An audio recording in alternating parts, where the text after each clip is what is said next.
आपल्या भव्य दिवस सोहळ्याचा कार्यक्रम अण्णा महाराजांनी पूर्वी झालेल्या दत्त महाराजांना गाणगापूर आणण्याकरता जे सहकार्य केलं आणि ते आपल्या सर्वांचं कल्याण करण्याकरता आज 55 वर्ष आपण दत्तजयंती साजरी करतोय. अण्णा महाराज आहे, अण्णा महाराज आहे, अण्णा महाराज आहे, अण्णा महाराज आहे. या शक्ती भक्तीशिवाय समाज जमू शकत नाही. हल्लीच्या युगामध्ये सगळं सोपं आहे, माणसं जमा करणं अवघड आहे आणि ती माणसं अण्णा महाराजांनी जोडलेली आहे. आणि या ठिकाणी आता आपण अण्णा महाराजांच्या गाडीवर गाडीचे मालक बसवलेले आहे. कुणीतरी त्याला वाढला सुद्धा सांगतो. आपण या वेळेला त्रास होतो, कुणीतरी चालवावं लागतं, कुणीतरी करावं लागतं, म्हणून हे नियोजन केलं होतं. अण्णा महाराजांना सांगितलं होतं, वचनाची पूर्तता केली आणि अण्णा महाराजांच्या नंतर पोपटस्वामी महाराज या ठिकाणी गाडीचे मालक झालेले आहे. आपल्या सर्वांना अन्नच आहेत म्हणून समजायचं आणि तो आपला कार्यक्रम पार पाडायचा. मर्यादेचं उल्लंघन करायचं नाही. आपण सर्व समाज जमलेला आहात. तुम्हाला विनंती आहे माझी, बिगडजनची वारे नारायणपूर बिगडजनची कुठेही गरज लागलेलं नाही, दाखवून द्यायचा नाही. सर्वांनी सहकार्य करायचे. गोड अशा कार्यक्रमाला सुरुवात होणार आहे. जनव्याख्यान होईल आणि नंतर बरोबर 7:02 ला भरदा कार्यक्रम होईल. सर्वांनी शांतपणे चालू करायचे, आवाज करायचे. गोडदेवला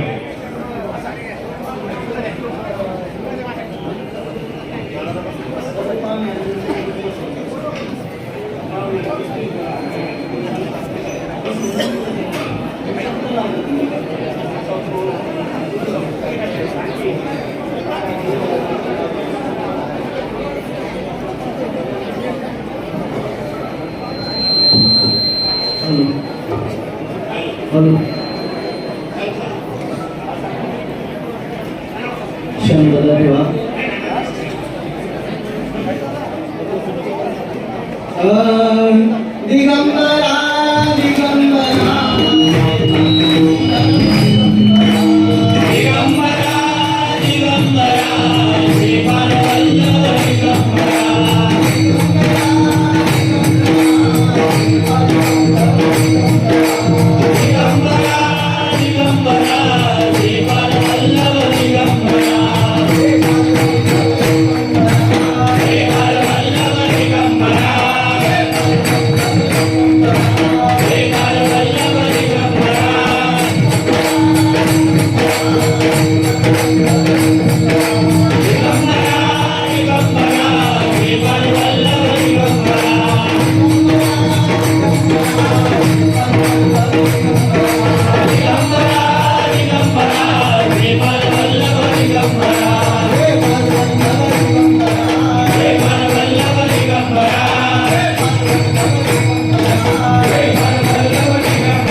असेल त्या जागेवर मागे, तुम्ही अजिबात गोंगाट करू नका, असेल त्या जागेवर खाली बसा.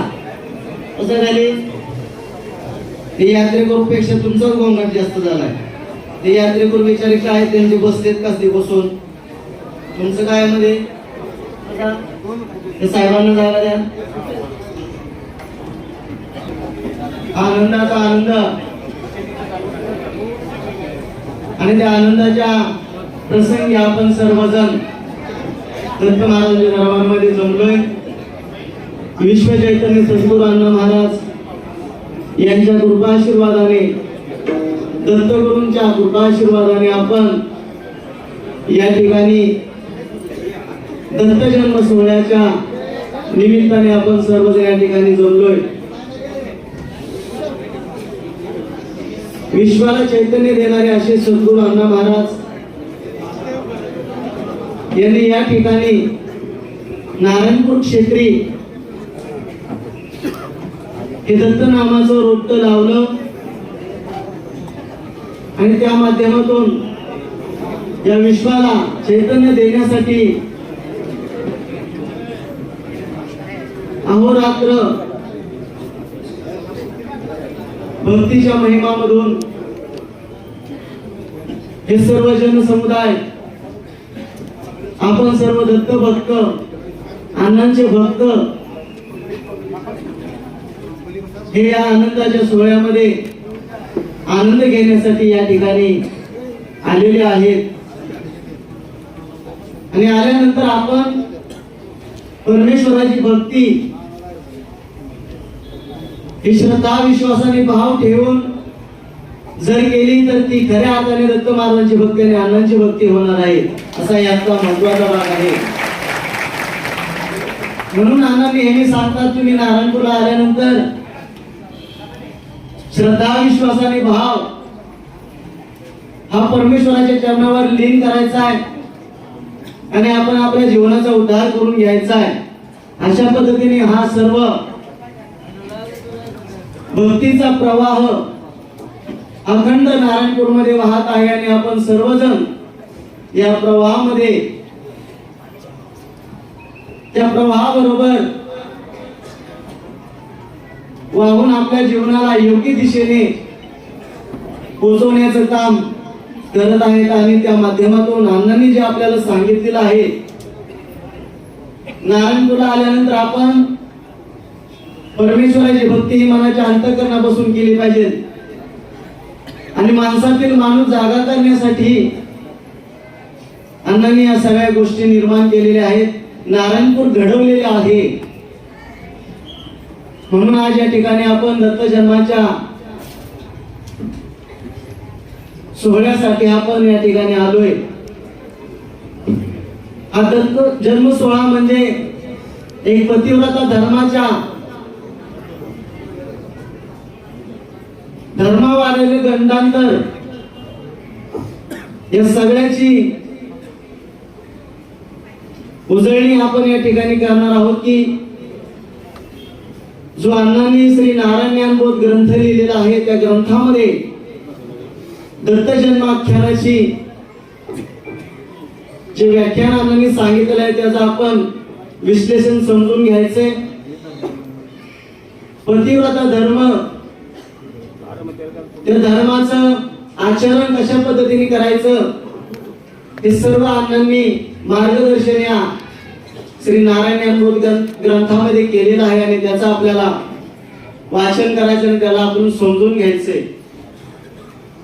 म्हणून सर्वांनी शांत चित्ताने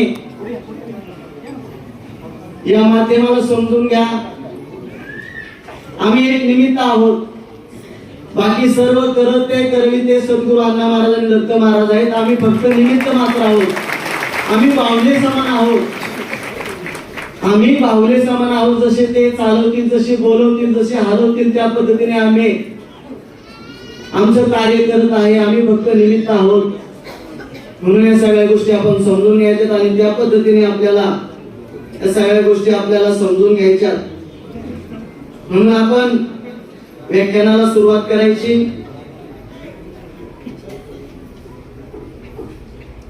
श्री नारायण ज्ञानबोध मध्ये अण्णांनी जे ओव्या लिहिलेल्या आहेत, त्या ओव्या स्वतः अण्णांनी मुखोद्गत केलेला आहे आणि त्याचंच आपण वाचन करणार आहोत. तरी अनादि काले कोणे के समयी कौशिक वंशी एक द्विज जन्मती, द्विज पूर्व जन्मीचा असता पापी, जन्म होताची तयाची कुष्ठरोग बाधिती. काय सांगितलंय? त्या आख्यानाची सुरुवात कशा पद्धतीने झाली बघा. पूर्वीच्या काळी एका गावामध्ये कौशिक वंशामध्ये एक ब्राह्मण जन्माला आला आणि तो ब्राह्मण जन्मताच कुष्ठरोगी म्हणून जन्माला आला, कारण की त्याचं पूर्व सुकृत त्यांनी केलेल्या पूर्वसुकृतीच्या पापाच्या संचितामुळे त्याला माणसाच्या जन्माला आल्यास त्याला कुष्ठरोग झाला आणि कुष्ठरोग झाल्यामुळे लहानपणीच तो व्याधीग्रस्त झाला. कुष्ठरोग झाल्यामुळे त्याला सगळ्या बाजूने त्रास होऊ लागला, म्हणून तयासी कुष्ठरोग बाधिती, गेल्या काही काल तयासी कुष्ठरोग होय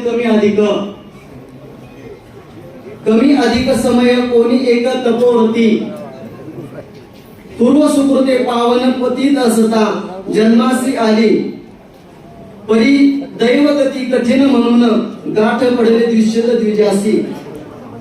काय सांगितले अण्णांनी? हा कौशिक ब्राह्मण जन्माला आला, जन्मताच कुष्ठरोग झाला आणि कुष्ठरोग झाल्यानंतर त्याचा कुष्ठरोग थोडासा वयामध्ये आला आणि त्याचा कुष्ठरोग कमी अधिक होत असताना त्याचा कुष्ठरोग काही काळाकरता कमी झाला आणि कमी झाल्यानंतर त्याच्या घरच्यांनी त्याचा विवाह करायचं ठरवलं आणि त्याच्या विवाहासाठी शांडिल्य नावाची एक ब्राह्मणी तिचं चयन केलं. कुष्ठरोग कमी असल्यामुळे त्यांचा विवाह त्या ब्राह्मणीची शांडिल्य माता आहे त्याच्याशी लावून दिलं. परिदैवगती कठीण म्हणून गाठ पडली द्विषत द्विजाची, पतिव्रता धर्म समजवणे स्वयं असे तत्वज्ञान समजून. ती पतिव्रता असल्यामुळे तिने समजून घेतलं की बाबा जरी कुष्ठरोग झाला असेल, त्यातून बरा झाला असेल तरी की मी आता त्या कौशिक ब्राह्मणाशी लग्न लावलेलं आहे, म्हणून मला माझा पतिव्रता धर्म सांभाळणं माझं काम आहे. म्हणून या पद्धतीने हा कौशिक ब्राह्मण कुष्ठरोगी असताना त्याचा विवाह शांडिलीशी झाला आणि शांडिलीशी झाल्यानंतर पुढे त्यांचा संसार चालू असताना काही काळाने त्याचा कुष्ठरोग बळावला. कुष्ठरोग बळावल्यानंतर त्याला जो होणारा त्रास, त्याला जो होणारा यातना, हे सगळ्या त्या शांडिलीला सहन करावं लागलं, कारण की पतिव्रतेचा धर्म हा पत्नीने सांभाळणं हे हिंदू धर्मामध्ये आद्य कर्तव्य आहे. कारण की पती हाच परमेश्वर असतो, त्या पत्नीचा पती हाच परमेश्वर असतो. त्या पत्नीने त्या पतीची सेवा मनोभावे करायची असते. म्हणून त्याचं लग्न झाल्यानंतर कुष्ठरोग पुन्हा बळावला आणि बळावल्यामुळे त्याला सर्व यातना दुःख सहन करावं लागलं. म्हणून त्या पतिव्रतेला त्याची सेवा करावी लागली. म्हणून त्याच्यामध्ये अण्णांनी काय सांगितले बघा, अंगातून वाहे श्वेत, हात पायाशी पडे भेगा, तव ते पतिव्रता नारी, पतीची या सेवा करीतसे मनोभावे,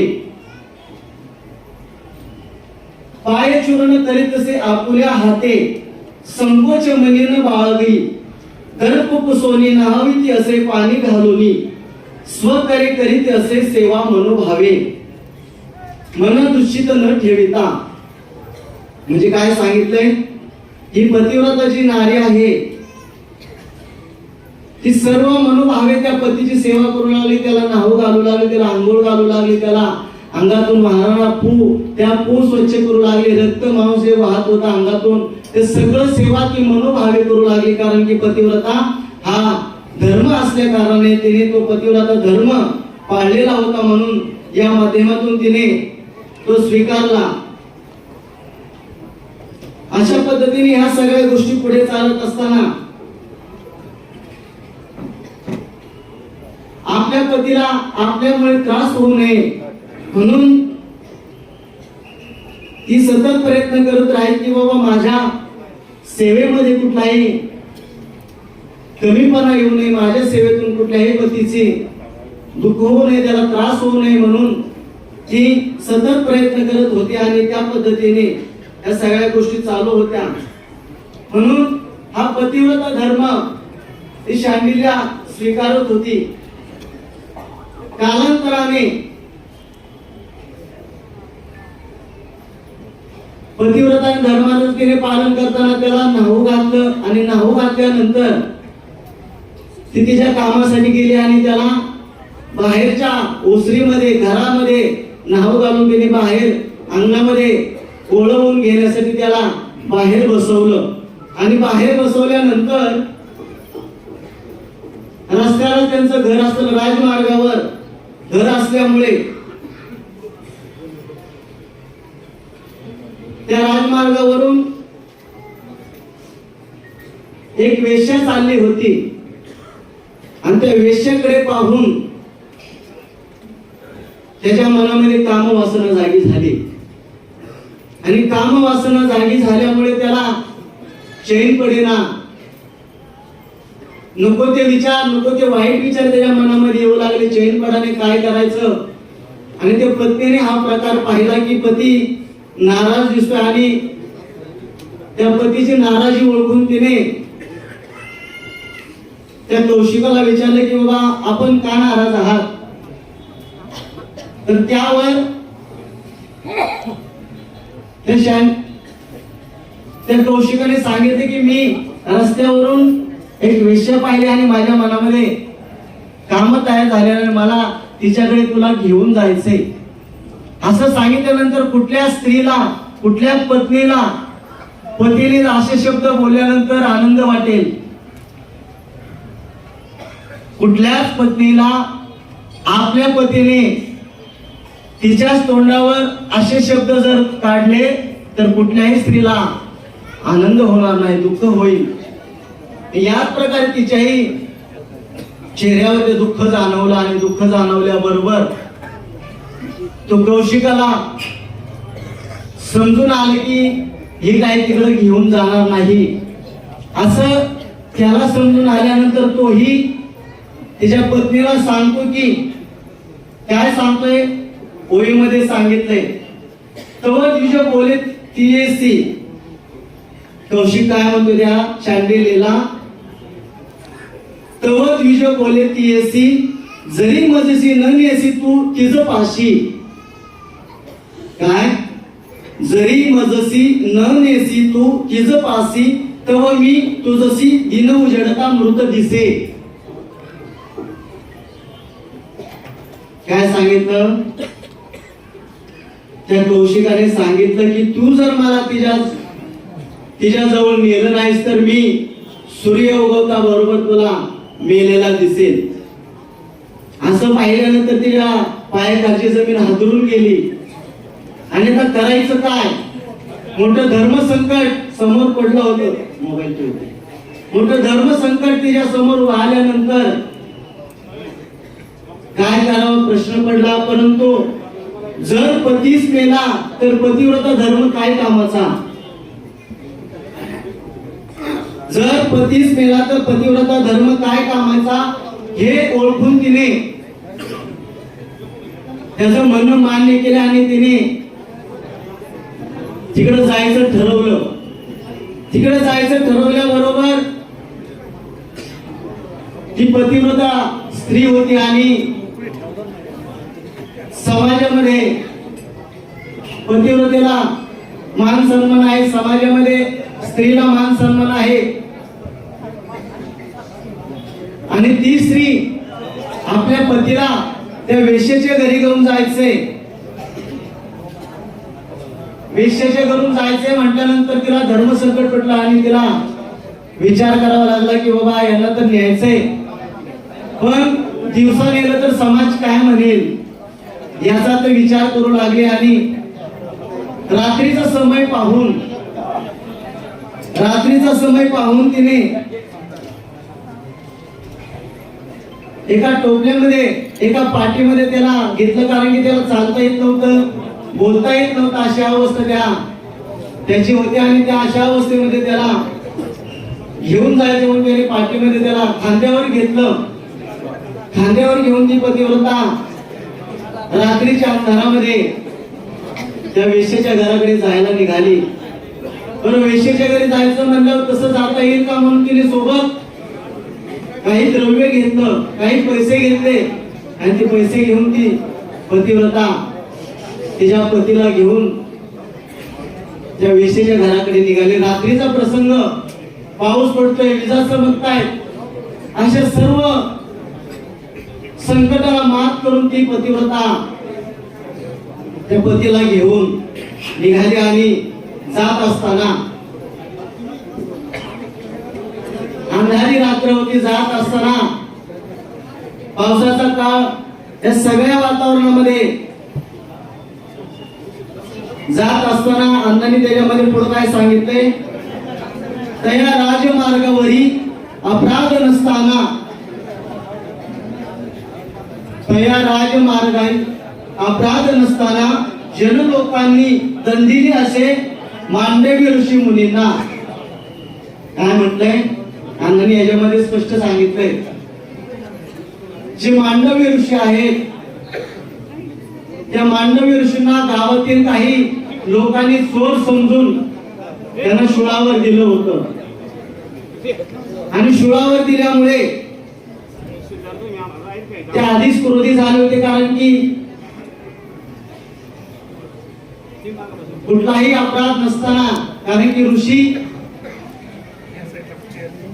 हे समाजाला ज्ञान देणारे आहेत, समाजाच्या जीवनाचा उद्धार करून घेणारे आहेत, आणि ते चोरी करतील का, ते चुकीचं वागतील का, या सगळ्या गोष्टी आपण समजून घ्यायचं. परंतु गावातील काही लोकांनी समजून न घेता अंधारामध्ये त्या मांडवी ऋषींना पकडलं आणि रागाच्या भरामध्ये त्यांना शुळावर दिलं. तर ते शुळावर दिल्यामुळे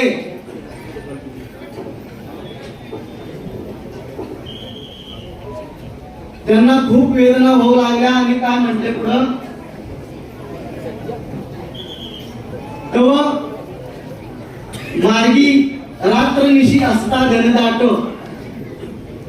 मांडवे नदीसी चालता वाट,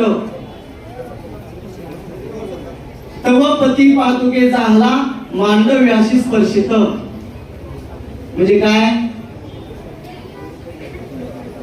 ही पतिव्रता तिच्या नवऱ्याला खांद्यावर घेऊन रात्रीच्या अंधारामध्ये चालली होती, आणि तिला चालताना मांडवी ऋषी दिसले नाहीत, शुळावर दिलेले मांडवी ऋषी दिसले नाहीत. आणि मांडवी ऋषी दिसले नसल्यामुळे ती चालता चालता तिचा धक्का त्या मांडवी ऋषीने लागला, आणि धक्का लागल्याबरोबर मांडवी ऋषीला वेदना झाल्या, कारण की ते शुळावर दिले होते. शुळावर दिले आणि तो त्रास त्यांना सहन झाला नाही, त्यांना वेदना झाल्या. आणि वेदना झाल्यामुळे त्या ऋषींना राग आला, आणि राग आल्याबरोबर त्यांनी काय सांगितलं,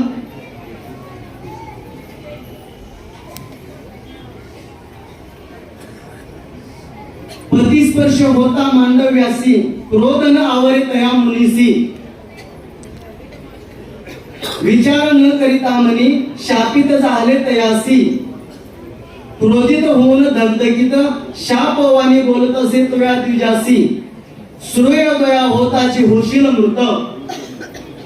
बघा, सगळीकडून संकट ज्या वेळेस येतं त्यावेळेस त्या माणसाची काय हाल होते. म्हणून या पतिव्रतेवर सगळीकडून संकट आलं होतं. जरी नाही नेलं तरी नवरा सूर्यवंता प्राण त्यागणार आहे.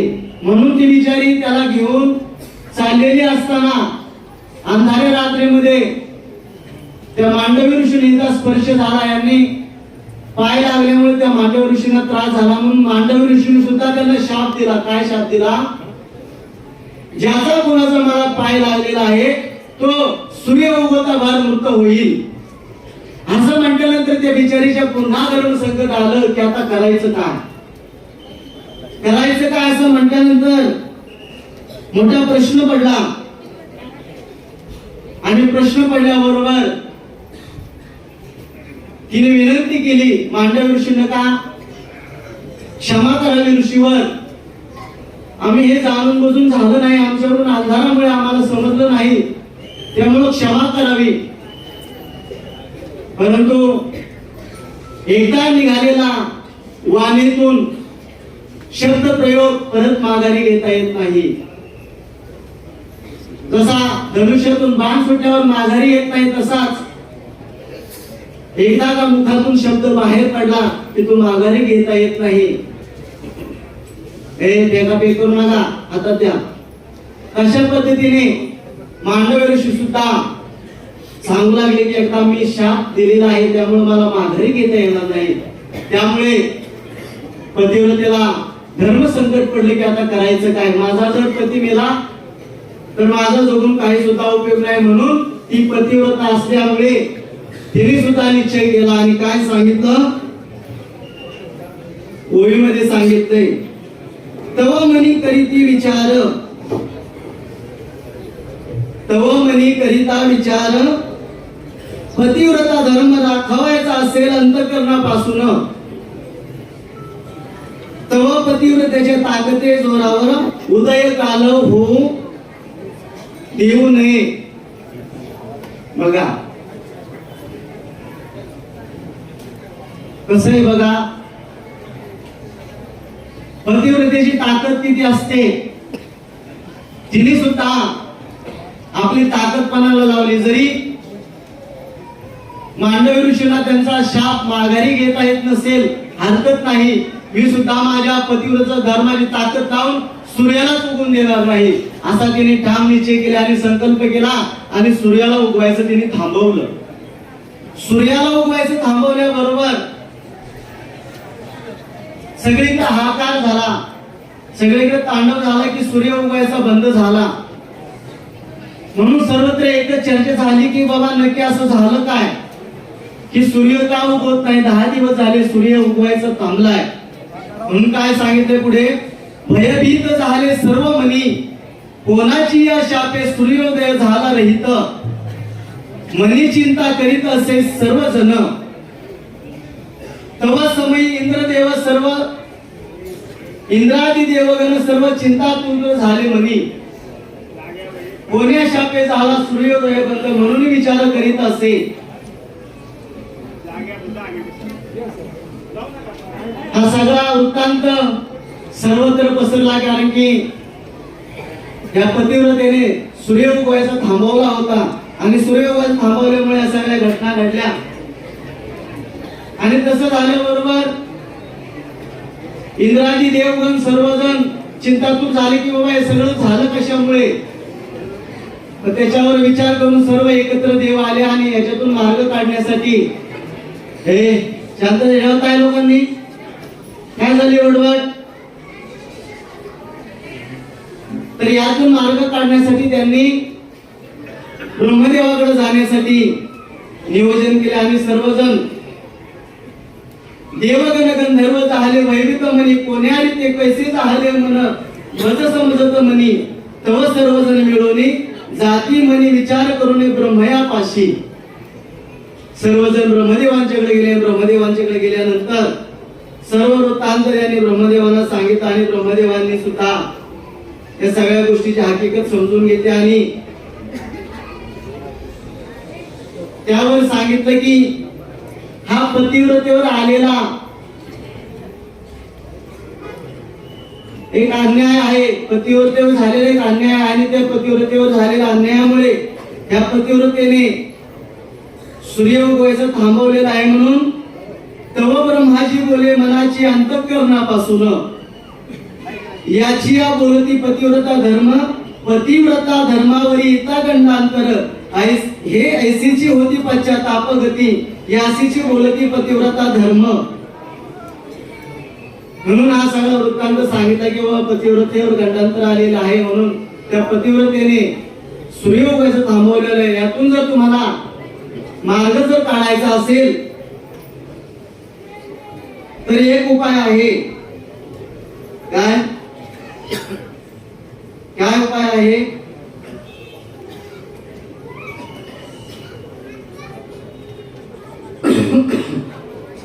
त्याच्यावर एक उपाय आहे. माझा पुत्र असे आत्री, माझा पुत्र असे आत्री, तयाची भार्या अनुसया तिच्या जवळी जाऊनी सर्व वृत्तांत सांगावा तिजसी, तेसी त्यातून काढेल मार्ग. बघा कुठून कुठं चाललाय प्रवास. हा पतिव्रतेच्या धर्माचा सर्व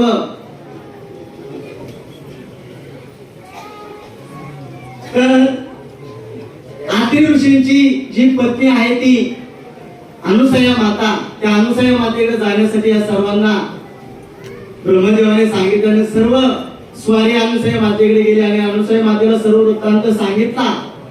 वृत्तांत सांगितल्याबरोबर अनुसया मातेने सांगितलं की तुम्ही काही काळजी करू नका, मी यातून मार्ग काढते, मी यातून मार्ग काढते. बरोबर सर्वांना शांत करून सर्वांचं समाधान करून त्यांच्या लोकांकडे पाठवले. अनुसया माता या शांडिली माताकडे निघाली आणि शांडिली माताकडे निघाल्याबरोबर ती शांडिलीकडे गेली आणि सांगितलं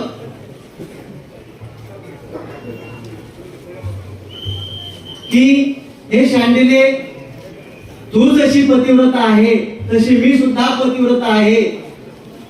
म्हणून माझी विनंती ऐकून तू सूर्याला उगवायची आज्ञा कर.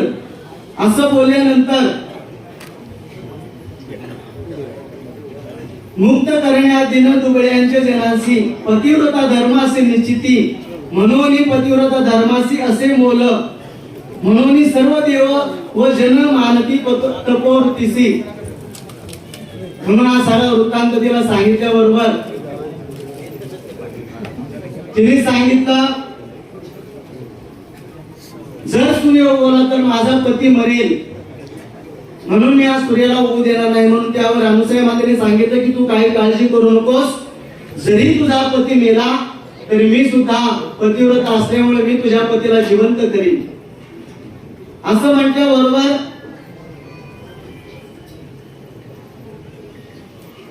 तिने ऐकलं आणि बरोबर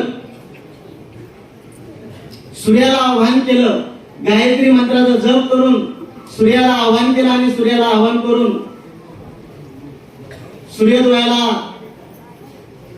उगवण्याची विनंती केली. आणि जसा सूर्य वर उगवला तसा हा कौशिक जमिनीवर धाड दिशे पडून मृत्यू झाला. जसा मृत्यू झाला तसा मेल्याबरोबर ही शांडिली गडबड लोळू लागली आणि रडू लागली. रडल्याबरोबर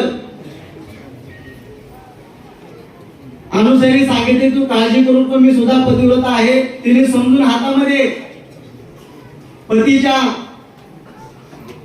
नामस्मरण करून हातामध्ये जल घेतलं आणि जल घेऊन ते शिंपडलं आणि तो शिंपडल्याबरोबर तो व्याधीरहित कौशिक ब्राह्मण उठून उभा राहिला. व्याधीरहित उठून उभा राहिल्याबरोबर त्या कौशिकला आनंद झाला आणि त्यांनी सांगितलं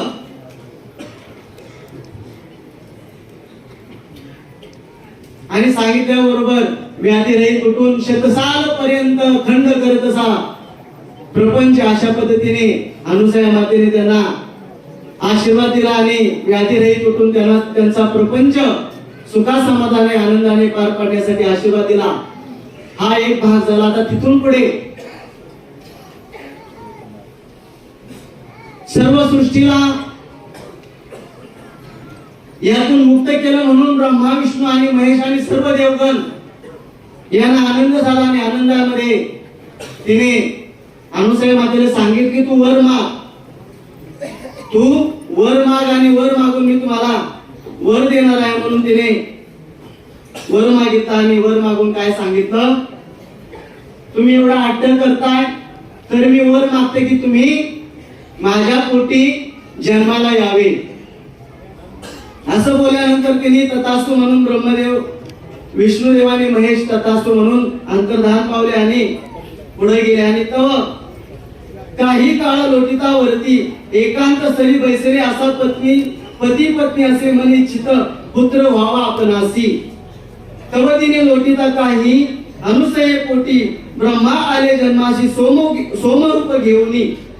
तदनंतरी संतुष्ट होऊनी भगवान विष्णू सत्वगुण अवलंबून जन्म घेतला अनुसये पोटी विष्णू दत्त म्हणून जन्म होताची स्तनपान करीत असे. हे दोन पुत्र येऊन जन्मासी तिसरा पुत्र असे उदरी महेश जन्मासी आला दुर्वास म्हणून. ऐसे तीन पुत्र ब्रह्मा सोम विष्णू दत्त महेश तो दुर्वास या नामे आले जन्मासी. फुल वाटलेत का?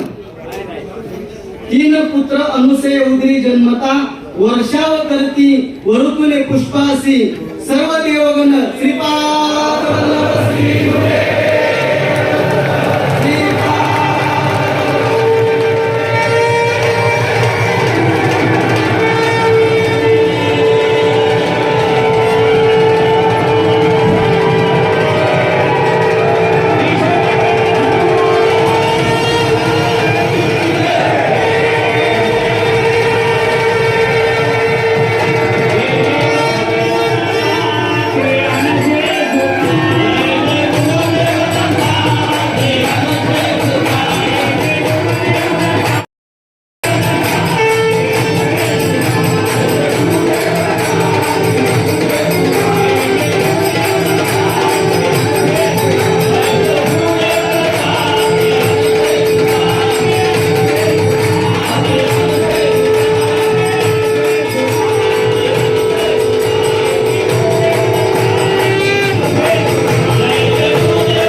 हे ब्रह्मा विष्णू आणि महेश तिन्ही तालाचे करते जन्मासे आले म्हणून सर्व देव देवता जनलोक गाती महती दत्त नामे करुणी आनंद होत असे सर्वांची अंतःकरणात.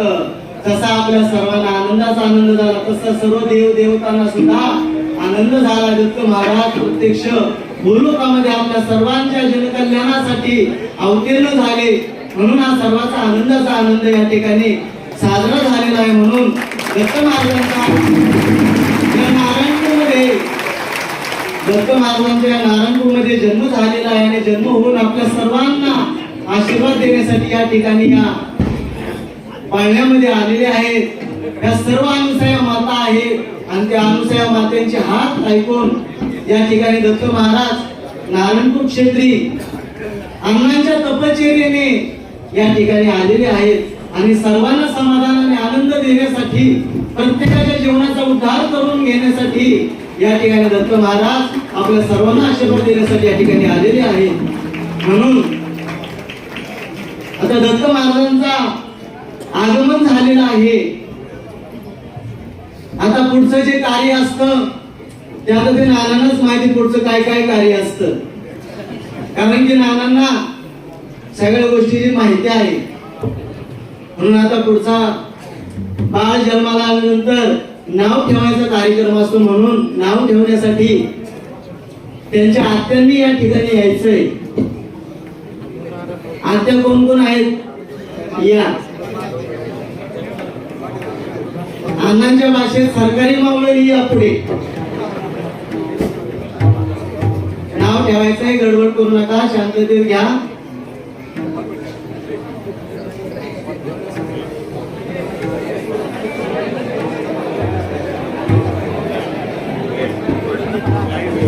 त्यांना फक्त हात लावू द्या, त्यांना फक्त हात लावू द्या.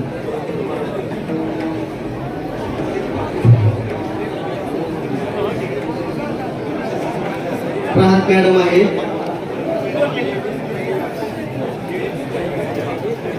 साहेब या कदम साहेब असतील. पोलीस कुठे कदम साहेब आहे, असू द्या, असू द्या. ते कोर्ट करता येते.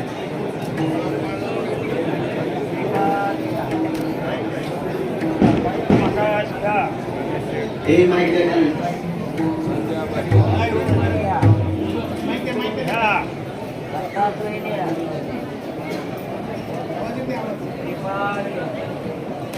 श्रीपादा शाळेने न्यायचे आता.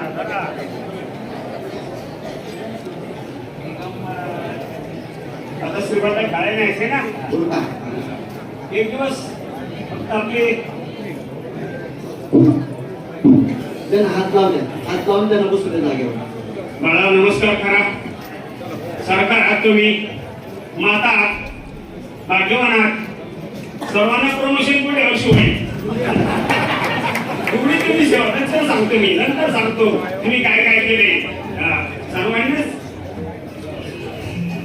सर्वांनी सांगतो. या आले घ्या, अतिशय मालक हात सुरू करा. माहिती आहे त्यांना. मोठ्याने मला मी आहे ना मला. श्रीपादा निघाला कुर. या सरकारी मावळे तालुक्याचे औरतला खेळायला कुर.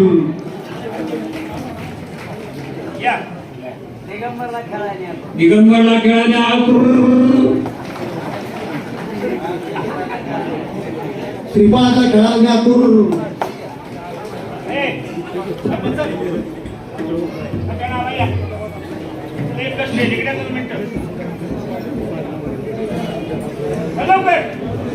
चला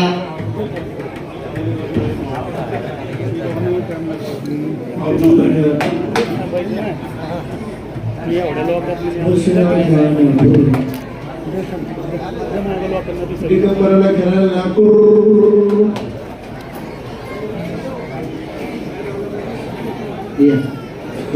चारिधामाचे पाहुणे मध्य प्रदेश, कलकत्ता या आप आइए. मध्य प्रदेश, कलकत्ता, कन्याकुमारी, उत्तराखंड आइए, राजस्थान. श्रीपादाने केल्याने कुर. दत्ताने खेळायला कुर. हे पाहण्याची तयारी केली का राजू काका? ईशाला खेळायला कुर.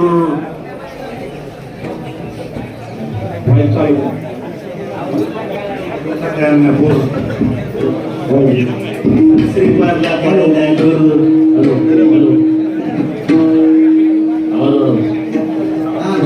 सुरू करा, सुरू करा. 2 मिनिटं सर्वांनी साथ द्या. लिंग जोडा, सर्वांना अभिनंदन. असले असले येऊ दे की. हरे नारायण कुर.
म्हणून आनंद लांबून घ्यायचा, नेत्र कटाक्षाने आपण त्यांच्यावर लावायचा.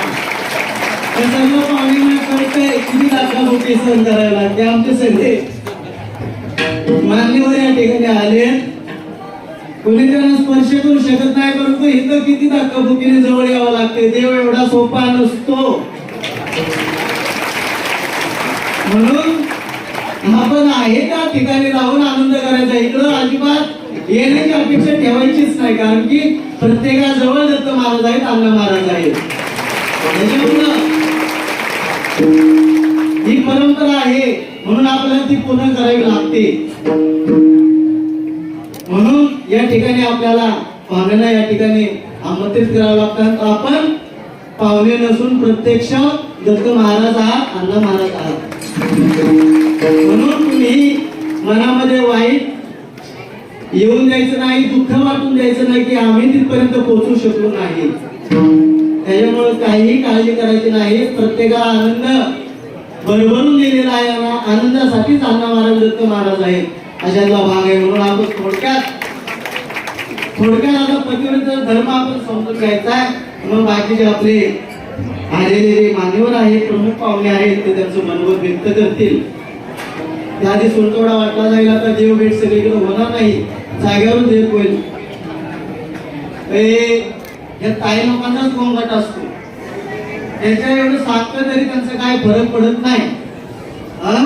पतिव्रतेचा धर्म कसा असतो अण्णांनी या श्री नारायण यांनी सांगितलेला आहे, तो फक्त समजून घ्या. थोडक्यात आहे, आपण नारायणपुरा एक मुखी दत्त का बसवला याची आख्यायिका अण्णांनी या मार्कंडेय पुराणाचा आधार घेऊन आपल्याला सांगितलेलं आहे की ब्रह्मा विष्णू आणि महेश हे तिन्ही पुत्र अनुसयाच्या पोटी जन्माला आले आणि तपस्या साधनेसाठी अत्रि ऋषींनी ब्रह्मदेवांना चंद्रलोकामध्ये पाठवलं. महेशाला तपसाधनेसाठी पाठवला आणि राहिला तो एक विष्णू. आणि तो विष्णू राहिल्याबरोबर अनुसया माता नाराज झाली आणि अनुसया माताने सांगितलं की तुम्ही तिघांनी सांगितलं होतं की पुत्र होऊन माझ्या पोटी तुम्ही राहताल, माझ्याजवळ राहताल असं सांगितल्याबरोबर अनुसया माता नाराज झाल्याबरोबर देवाने सांगितलं की तुम्ही काही काळजी करू नका, ब्रह्मा आणि महेश हे राहतील विष्णूच्या रूपामध्ये एकमुखी दत्त म्हणून विष्णू दत्त नावाने आपण नारायणपूर दत्त महाराजांची स्थापना आम्ही केलेली आहे. असं या आख्यायिका नारायणपूरच्या दत्त महाराजांची आहे. अण्णांनी हा सर्व ज्ञानाचा भाग आपल्याला समजून सांगितला आणि ज्ञानाच्या माध्यमातून लाखो भाविकांना दत्त महाराज आलेल्यांना सुख समाधान आनंद दिल्याशिवाय राहत नाहीत, कारण की तो मनोभावे दत्त महाराजांची सेवा करतोय. तुम्ही नारायणपूरला या, मनापासून दत्त महाराजांची सेवा करा, दत्त महाराजांची सेवा करा, अण्णांची सेवा करा आणि श्रद्धा विश्वासाने भाव ठेवून ज्या वेळेस सेवा करतात त्यावेळेस तुम्हाला भरभरून दिल्याशिवाय ते कदापि राहणार नाही. अशा महत्वाचा भाग आहे. सगळ्या गोष्टी समजून घ्या. एकच पुढे घ्या. जरी जवळ असेल तर ज्याला मिळाली नसेल त्याला तो प्रसाद म्हणून द्या आणि आनंदाचा आनंद तयार करून घ्या. आता भजन करू. देव